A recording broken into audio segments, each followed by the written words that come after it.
If there's an ulterior motive, it just sounds like they're being shady. And once again, if I use Chase, I would be gone.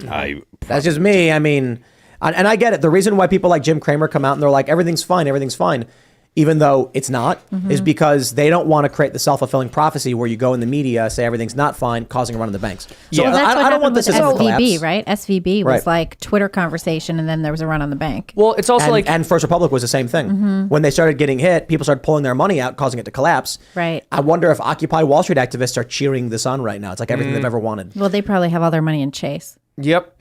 Well, Tim, I mean, like if I sat you down and I was like, Tim, everything's going to be okay. Do you understand? Everything's all right. It's not your fault. It's okay.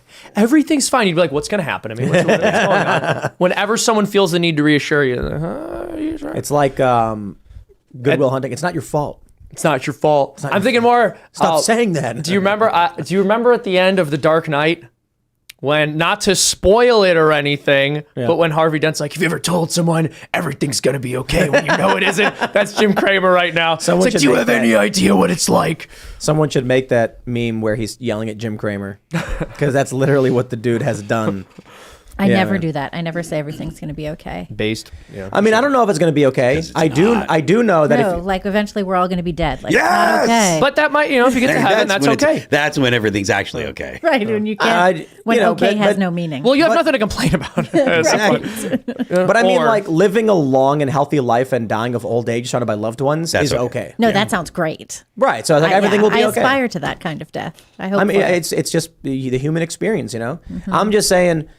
I understand why everyone's coming out and saying it's going to be okay, but you got to understand the people who are saying that to you, they may claim to have noble reasons, but they're pulling their assets and they're putting it somewhere else. But They're where probably are they buying putting it? Like, China. where do you put it? China? Yeah. That doesn't sound like putting a it in safe their bet. mattresses. Eventually we'll have some sort of like tariff situation. We won't be able to get our money out of there. For sure. But if you're rich, you're probably not going to worry about it. I mean, Panama. Right. El Salvador, they're probably buying tons of Bitcoin. So, like, I wouldn't be surprised if Bitcoin skyrockets. There have been predictions that a few months ago, several people were predicting that Bitcoin would hit $1 million soon. Yeah. And who was that? He's an economist or whatever, and he said it was going to hit $1 million, and he would make a bet with somebody that it would. Everybody said the amount of increase in Bitcoin due to him creating this narrative is going to cover any potential losses from giving away $1 million. So they didn't believe him.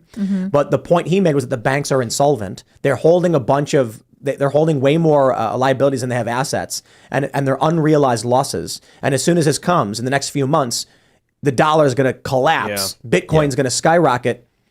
And then this happens. The second biggest collapse in U.S. history happening with two other major collapses in the span of a couple months. What's interesting is Chase, like JP Morgan in the first place, back in like 1913 or something like that. He didn't, when there was like a run on banks, there was a run on local banks, and all the local banks had their money invested with regional banks, and the regional banks had their money invested with, banks in New York and everything. So when there was a run on the banks, the local banks, they couldn't get their money out fast enough to cover it, because it was all invested basically upstream. But JP Morgan thought that there should be a private banking back situation where like it was not nationalized at all, but all of the banks got together and basically created their own kind of, FDIC, but it was for the banks themselves and private. And instead it ended up being, you had like the Federal Reserve Act.